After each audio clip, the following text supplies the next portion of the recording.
Saludo a la iglesia con la paz del Señor. Le invito a que abra su Biblia en el libro del profeta Isaías, en el capítulo 41, en el verso 10. Y como tenemos por costumbre, vamos a leer este único versículo y lo vamos a hacer de manera unánime a la voz de tres. 1, 2, 3. No temas, porque yo estoy contigo. No desmayes, porque yo soy tu Dios que te esfuerzo. Siempre te ayudaré, siempre te sustentaré con la diestra de mi justicia. Vamos a orar. Maravilloso y buen Dios, gracias te damos en esta noche. Gracias por el tiempo que tú nos has permitido de alabarte, de glorificarte, de exaltar tu santo nombre, Señor. Y ahora vamos a entrar a la meditación de tu palabra, Señor. Habla para mi vida, habla para la vida de los hermanos. Habla, Señor, para la vida de todos aquellos que escuchen este mensaje. Que este mensaje sea de instrucción, de edificación, de exhortación, aunque nos redarguya a servirte a ti y a servir a los demás, sabiendo que no servimos al hombre, sino que estamos al servicio del Dios vivo y verdadero. En el nombre de Jesús. Amén. Tome asiento, mi amada hermana. Damos gracias al Señor porque Él nos tiene reunidos en esta noche. Y voy a hacer lectura al versículo que acabamos una vez más. Dice así: no temas, porque yo estoy contigo. No desmayes, porque yo soy tu Dios, que te esfuerzo. Siempre te ayudaré, siempre te sustentaré con la diestra de mi justicia. Mire la palabra que Dios tenía para el profeta Isaías, porque el profeta Isaías fue un hombre que tenía que dar un mensaje a veces fuerte, un mensaje de exhortación, de amonestación.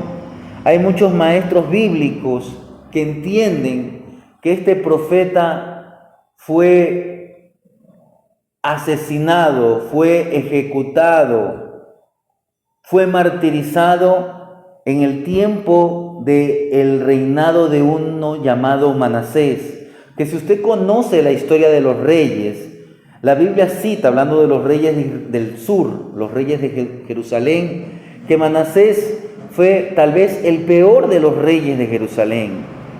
Ahora cuando uno lee las crónicas, el libro de las crónicas, se nos da a entender que Dios permitió que el rey Manasés fuera afligido por el pueblo de Babilonia y aún llevado en cautiverio, llevado como esclavo, llevado como prisionero, y estando allá en Babilonia, él se arrepiente y se vuelve a Dios, pero ya eran sus días, sus años finales.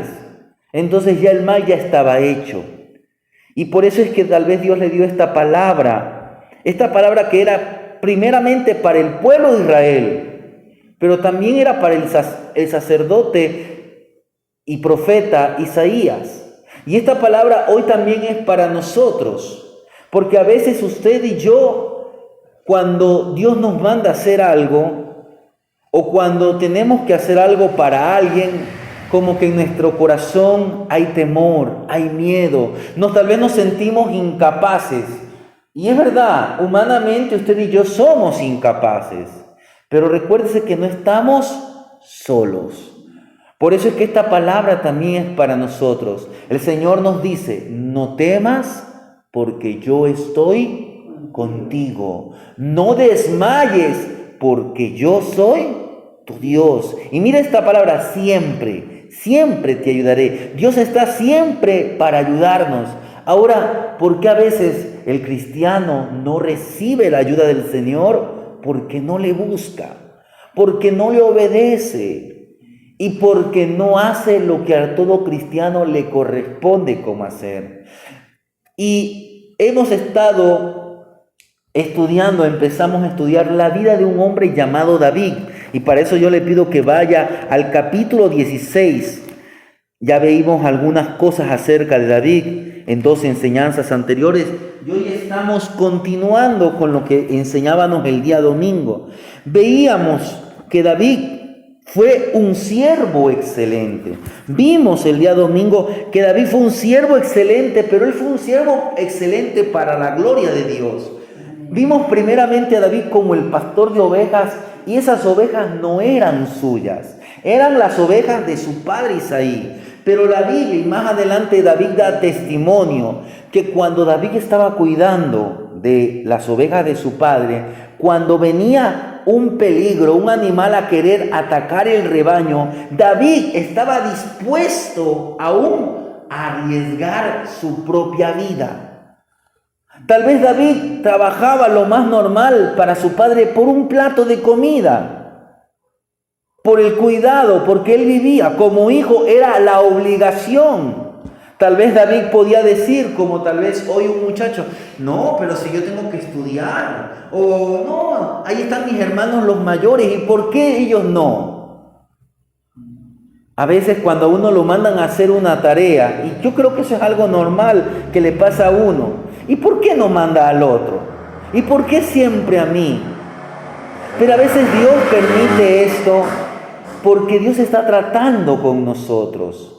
Todo eso que David aprendió ahí como pastor de oveja, más adelante Dios lo va a utilizar para que él pastoree a la nación de Israel como el futuro rey de Israel. Y además para que entiendan lo que más adelante David pudo transcribir en el famoso Salmo 23, que Jehová es nuestro pastor. Y si Jehová es nuestro pastor, nada nos faltará.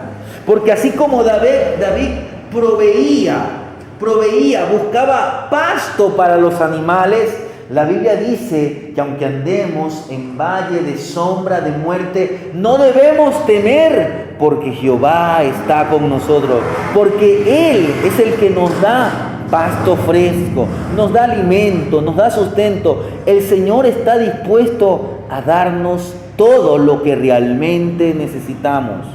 Pero David no solamente fue un pastor, David más adelante llega a ser un músico. Veíamos al final entre los versículos 14 y 18 de 1 de Samuel 16, que la Biblia nos dice que el Espíritu de Dios se apartó de la vida del rey Saúl. Y cuando el Espíritu de Dios se apartó, Dios permite, y aún se puede decir que Dios envía un espíritu para que lo atormente. Mire, uno puede decir, ¿y cómo es esto? Aún los espíritus malignos están a las órdenes de Dios. No significa que Dios es malo, no significa que Dios nos incita a pecar, no, sino que debido a que Saúl estaba endureciendo y rechazando, Dios estaba permitiendo esto para ver si Saúl reflexionaba. En este problema, alguien sugiere traer un músico para que cuando este músico toque, el espíritu malo se vaya. Y alguien dice, yo conozco a un tal David, hijo de Isaí, que él es un hombre sabio, guerrero, prudente. Dice que el Señor siempre está con él y sabe tocar el arpa. Y David llega a servir como músico dentro de la corte del rey. Él no tenía ahí ni voz ni voto. Él lo único que estaba era para tocar y tal vez cantar algunas melodías que él sabía. Tal vez él, mientras tocaba el arpa, entonaba los salmos que hoy forman parte del libro de los salmos. Y la Biblia dice que cuando David tocaba, el espíritu malo se iba. Dios estaba hablando a la vida del rey Saúl a través de la música y de la alabanza que tocaba David. El problema fue que Saúl siguió endureciendo su corazón. Él solamente quería que ese espíritu se vaya, pero él no quería humillarse bajo la mano poderosa de Dios.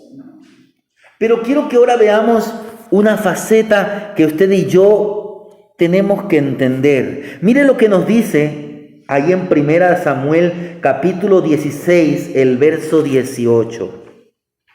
Entonces uno de los criados respondió diciendo, he aquí yo he visto a un hijo de Isaí de Belén, que sabe tocar y es valiente y vigoroso y hombre de guerra, prudente en sus palabras y hermoso, y Jehová está con él. Dios desea que usted, que yo, le sirvamos o seamos siervos con excelencia. Pero, ¿qué es lo que necesitamos para ser excelentes? A veces vemos que alguien resalta porque esa persona se dedica. Por ejemplo, si un muchacho, si un niño, si un joven se esfuerza en su colegio, en su universidad, en su centro educativo, pone todo de sí, es muy probable que sus notas sean excelentes. Que no sea un alumno promedio, sino que él sea un alumno sobresaliente. A veces hay personas que nacen con ciertos favores, con ciertos, se puede decir, dones naturales. Por ejemplo, hay personas que nacen con un buen oído. Y eso, y no estoy hablando de oír como usted y yo, sino que ellos pueden distinguir cosas que usted y yo no distinguimos.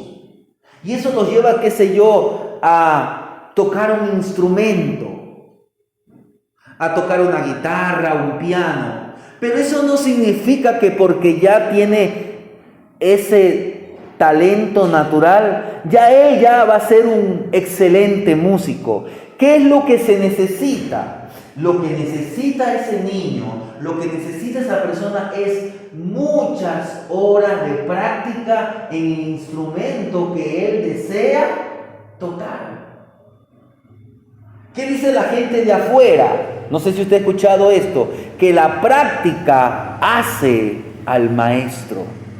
En la vida cristiana, usted y yo necesitamos la excelencia de Dios en nosotros a través de su presencia.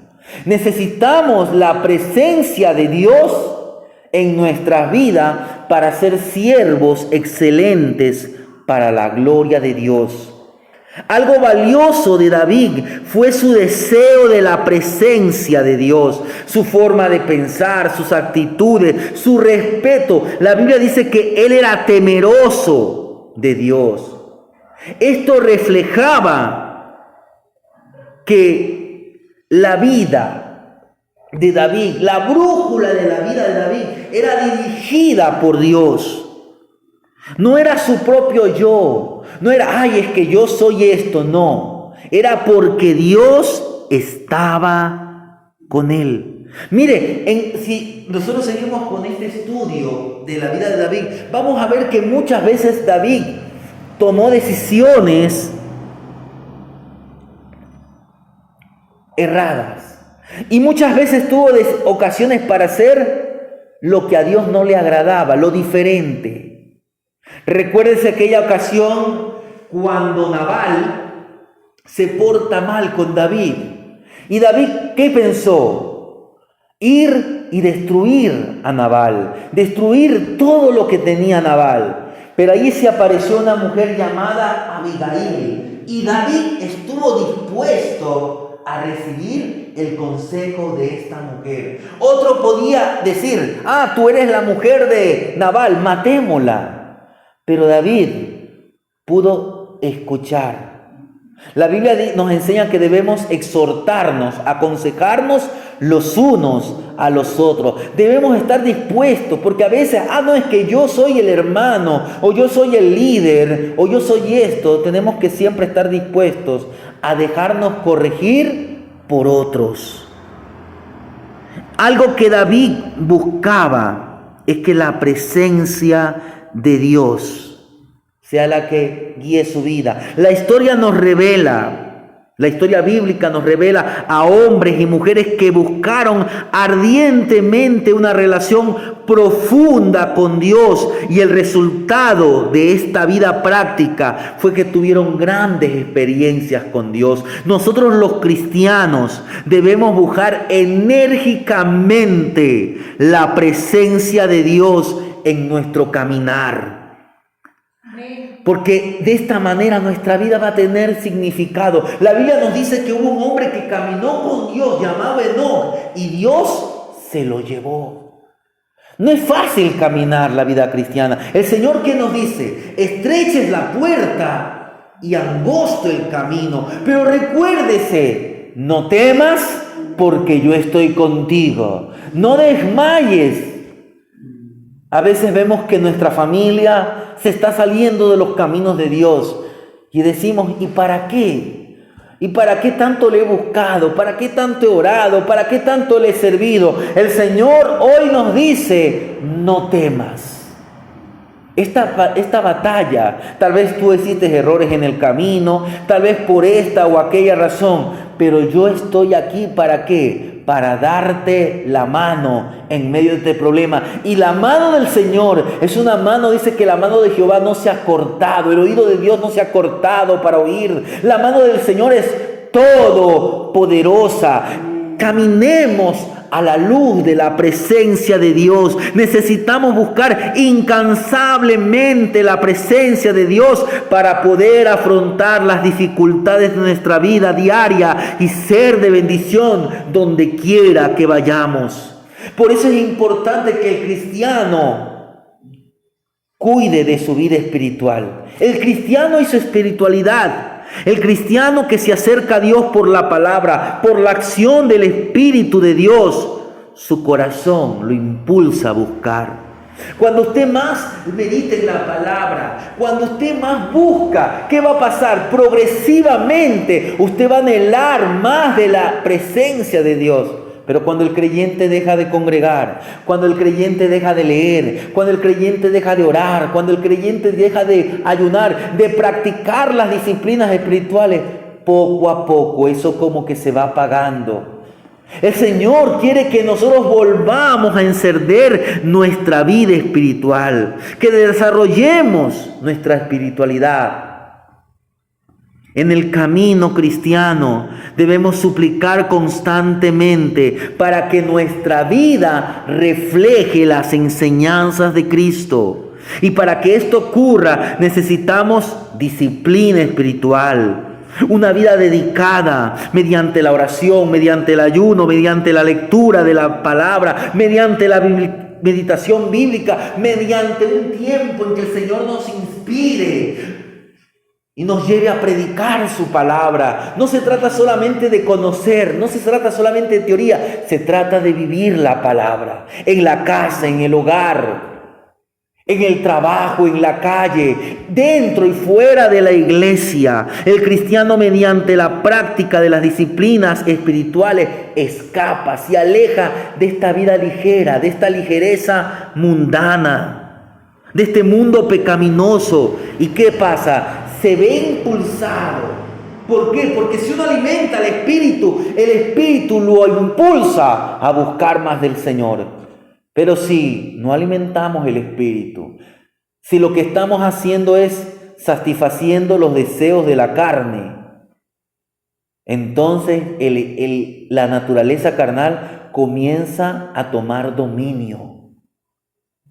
Por eso es que necesitamos ser guiados por el Espíritu. La Biblia refleja o revela que el Espíritu del Señor estuvo con David. Mire lo que nos dice en el verso 13 de este capítulo. Aquí vamos a llegar al momento cuando Samuel lo unge. Dice, y Samuel tomó el cuerno del aceite y lo ungió en medio de sus hermanos. Y desde aquel día en adelante, el Espíritu de Jehová, el Espíritu Dios, el Espíritu Santo vino sobre David. Y se levantó luego Samuel y se volvió. Mire, hubo momentos en la vida de David donde él entristeció el Espíritu, donde apagó. Pero gracias a Dios, el Espíritu de Dios no se fue de la vida de David. David pecó y vamos a verlo si Dios nos da la oportunidad. Cuando David pecó, y no solamente estamos hablando de el pecado con Betsabé, porque a veces pensamos que ese es el único pecado. En su día a día, en su vida, David cometió muchos errores, como los comete usted, como los cometo yo. Pero eso sí, David tenía esto de bueno, que cuando era reprendido, cuando era amonestado, David reconocía su error, David reconocía su pecado y se humillaba y él se dejaba en las manos de Dios. Aún él decía que mejor es la disciplina de Dios, el castigo de Dios, que la inmisericordia de los seres humanos. El ser humano es vengativo, el ser humano no tiene misericordia, pero Dios, si nos castiga, aún en su castigo hay amor. La disciplina de Dios no es para destrucción, es para corrección. Hay una porción de los salmos que dice: bueno me es haber sido humillado, porque yo antes andaba descarriado. Hermanos, debemos dejar que el Espíritu Santo nos llene. Tenemos que anhelar la presencia de Dios.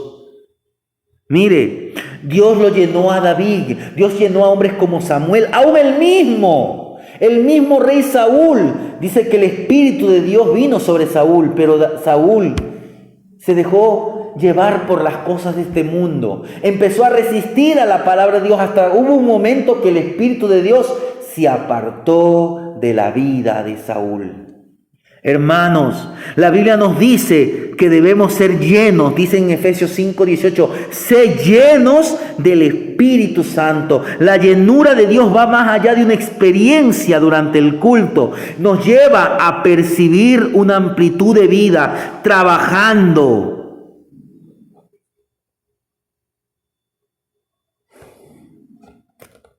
El hombre trabaja en las cosas materiales, pero a veces no trabajamos en las cosas espirituales. No nos dedicamos a dar un día de ayuno, de oración. A veces ayunamos cuando hay problemas, cuando usted y yo sabemos que tenemos una lucha entre la carne y el espíritu.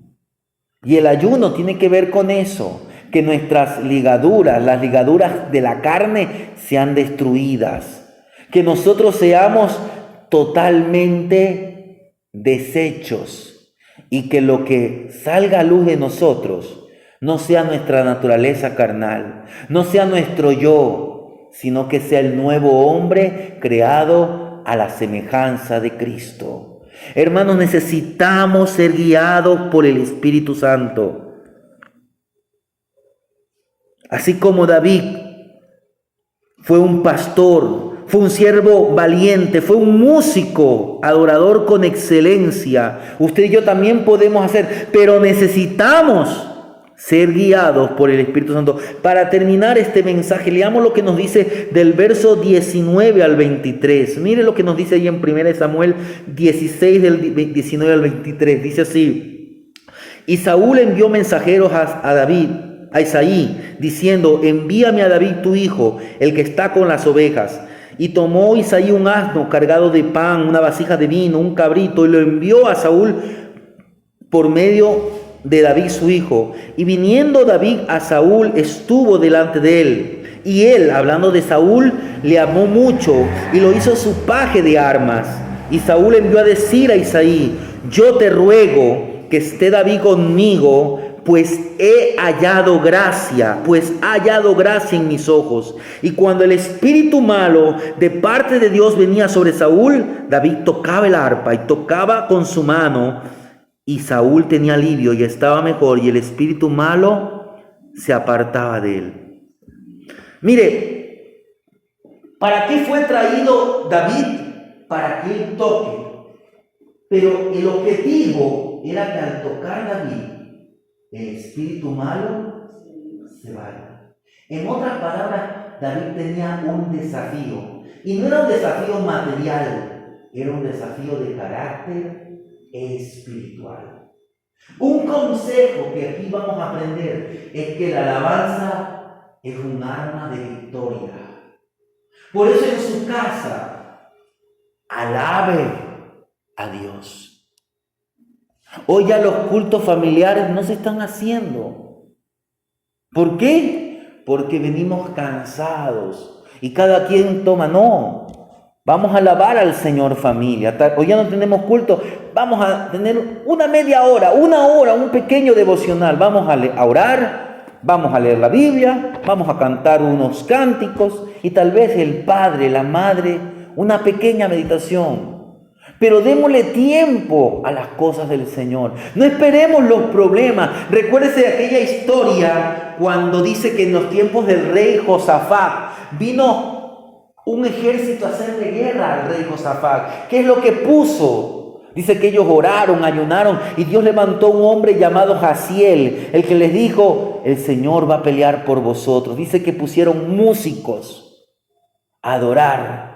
Y mientras ellos iban adorando hacia el lugar de la batalla, dice que el Señor hizo que los enemigos se mataran unos a otros. Recuérdese la historia que a veces pensamos que, bueno, esa es la historia de la escuela dominical para los niños.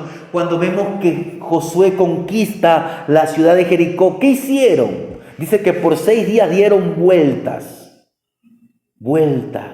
Y en el 7º día, dice que en todos esos días los israelitas no decían ni una palabra, pero en el último día dieron 7 vueltas. Y en la última vuelta dice que todos gritaron. ¿Qué habrá sido que gritaron? Dice que estaban los sacerdotes llevando el arca, pero dice que cuando ellos gritaron, los muros de Jericó fueron derribados. Recuérdese que en medio de la alabanza habita la presencia de Dios.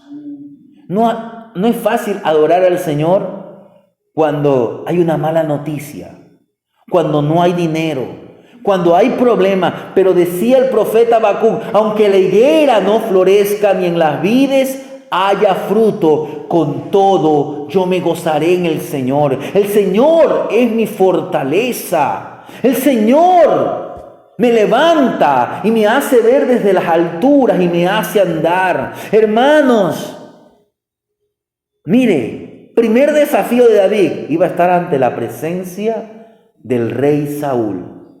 Y Saúl estaba siendo atormentado por un espíritu maligno. ¿A usted le gustaría estar, mi hermana, al lado de una persona que está siendo atormentada por un espíritu maligno? No es cierto. Pero ese era un desafío para David. A veces nos toca. Y si estamos con temor, el temor nos va a hacer mover. Pero por eso tenemos que estar cogidos de la palabra que ya leímos hace un rato. No temas, porque yo estoy contigo. David podía decir, yo no voy, papá. Entendamos, David no era un hombre de 30, era un muchacho, tal vez con 15, con 16, con 17 años. Pero David era un muchacho valiente. Y el padre lo manda. ¿Y qué hace David? Obedece. Saúl fue elegido y ungido por Dios para ser el rey. Él al principio fue guiado por el Espíritu Santo, logró grandes batallas. Pero hubo un momento en que él comenzó a dejarse llenar de orgullo. Rechazó la palabra. El espíritu se va de la vida de Saúl. Y entonces un espíritu maligno comienza a atormentar. Al principio Saúl buscaba el consejo del profeta Samuel. Pero después rechazaba el consejo. Y ahora David es presentado en la corte del rey. Y mientras tocaba su arpa, mientras cantaba hermosos salmos, el joven experimentó algo. Experimentó que la presencia de Dios se comenzaba a mover. Y ese espíritu malo se iba. Y además allí Dios lo puso con un propósito: aprender. Porque tal vez mientras él tocaba, el rey tenía una reunión. Y entonces David estaba aprendiendo cómo se gobierna una nación. Tal vez el peor rey, pero Saúl era rey. Al final de cuentas, era el rey. Y David tenía algo de bueno. Siempre David hablaba acerca de Saúl como el ungido de Jehová. Mire, a pesar de ser el peor rey, era el ungido de Jehová. En muchas ocasiones David tuvo la oportunidad de quitarle la vida al rey Saúl. Pero David decía, no, mi mano no será contra la vida del ungido de Jehová. Estuvo allí, mire, no solamente había ese desafío, sino que, mire, cómo será el ambiente político, mire cómo está el ambiente en nuestro país, cómo será en la cabeza del presidente. Anhelamos que el presidente busque solucionar los problemas en nuestro país. Sí, pero tantos problemas, mire los problemas que hay en la costa, los problemas que hay aquí, los problemas que hay acá. Gracias a Dios ya hubo la victoria ya. Ya se acabó el paro. Ya, gracias a Dios. Pero salen otros problemas y otros problemas. ¿Cómo será estar allí? Uno sale cabezón. Si a veces con los problemas nuestros, ¿cómo será enfrentar los problemas de una nación? Pero ahí estaba David, y David veía que había un reino en problemas. Por eso es importante obedecer, porque cuando Saúl cuando Saúl obedecía al Señor, el Señor le daba la victoria a Saúl. Pero cuando Saúl dejó de obedecer a Dios, cuando no solamente Saúl, sino que el pueblo de Dios se apartó. Por eso es importante que haya líderes temerosos de Dios. Y líderes que impulsen, porque cuando el líder no busca, lo más probable es que los seguidores no busquen. Y el pueblo se llenó de problemas. Mire, yo le estaba enseñando, mientras él tocaba, los desafíos que un día le iba a tocar.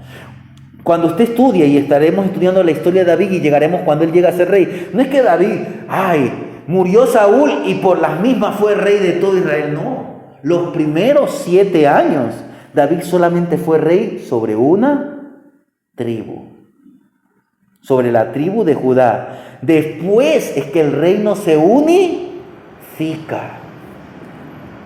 Mire, no es fácil. Por eso a veces nosotros tenemos que orar, aunque no nos caiga bien el presidente, nos caiga o no nos caiga, sea del partido este o de aquello, nuestro deber como iglesia es orar por las autoridades. Y Dios un día los va a juzgar. Si ellos hicieron las cosas mal, si no buscaron el Señor. Pero mientras tanto, Señor, dale sabiduría al alcalde, a la alcaldesa, al gobernador, al prefecto, para que se sientan a dialogar, para que busquen mejores días para nuestra nación. Y Señor, que ellos te puedan conocer, que no endurezcan su corazón, que ellos abran tu corazón al mensaje tuyo. ¿Y cuál es, hermano, nuestro desafío? Así como vemos desafíos en la vida de David, mire, ir y tocar para un hombre que estaba siendo atormentado, un hombre que tenía problemas propios y tenía que resolver los problemas de la nación. Y David también tenía sus propios problemas como los tenemos usted y yo, pero es necesaria la presencia de Dios. Los cristianos enfrentamos grandes desafíos. El primero es el simple hecho que vamos a contracorriente contra este mundo. Nuestra manera de ver el mundo, nuestra cosmovisión, nuestro comportamiento, nuestros valores, nuestras relaciones, nuestros valores sociales y morales, entre muchas otras cosas, se oponen en esencia a lo que el mundo cree que es bueno. Lo que creemos se opone. La gente hoy no cree en Dios. Aunque va a una iglesia, la gente no cree. Va por la rutina, va por quedar bien con el papá, va a querer por bien por la mamá, va porque, es la tradición. Y hoy muchas de las tradiciones religiosas se han mezclado con prácticas satánicas. Se acerca la fiesta de los fieles difuntos, que es una fiesta supuestamente de carácter religioso, pero usted sabe que también las culturas paganas celebraban. Este 31 de octubre se acerca el día de Halloween, el día de las brujas, una fiesta de índole satánica. Pero nosotros, ¿qué tenemos que hacer? Buscar del Señor. Porque un 31 de octubre, en Alemania, un sacerdote católico se dio cuenta que la Iglesia Católica se había apartado de la verdad y cogió en la puerta de la iglesia que él predicaba un martillo y clavó allí un pergamino donde él ponía 95 tesis, 95 ideas, donde él decía que la iglesia de Roma se había apartado de la verdad. Y ahí se encendió la llama de la reforma protestante. Nosotros los cristianos no celebramos estas fiestas paganas. Lo que sí celebramos es que Dios en su amor permitió que el evangelio se revele, se vuelva a encenderse la llama de la verdad. Mientras nuestra familia se quiere perder, usted levante un clamor por su familia. Tenemos desafíos como los tuvo David. Pero hermanos, en un mundo que está sumido en el caos, en el sufrimiento, y también nosotros también padecemos estas clases de sufrimientos. Hay dificultades económicas, sociales. El mundo hoy se ha vuelto hedonista, individualista. Y todo esto son cosas que se oponen contra la verdad. En medio de todo esto, nosotros tenemos ¿qué hacer? Como decía el Salmo, no estoy mal si es el Salmo 121, que dice: alzaré mis ojos a los montes. ¿De dónde vendrá mi socorro? Mi socorro viene del Señor que hizo los cielos y la tierra. Hermanos, David tuvo cualidades considerables. Fue un músico virtuoso, fue un valiente guerrero, fue un hombre reflexivo con sus palabras, fue un hombre educado, características que despertarían el interés de muchas personas que quisieran, yo quiero reclutarlo para mi empresa. Pero hay un detalle que marcó la diferencia en la vida de David. El Señor estaba con él. Recuérdese que sin Dios nada podemos hacer, que nuestra existencia carecería de sentido. Por eso debemos permanecer en el Espíritu Santo y seremos una vida de bendición donde quiera que vayamos. Es importante que podamos aprender de este muchacho, de este joven, de este hombre, porque David fue un siervo con excelencia. Amén.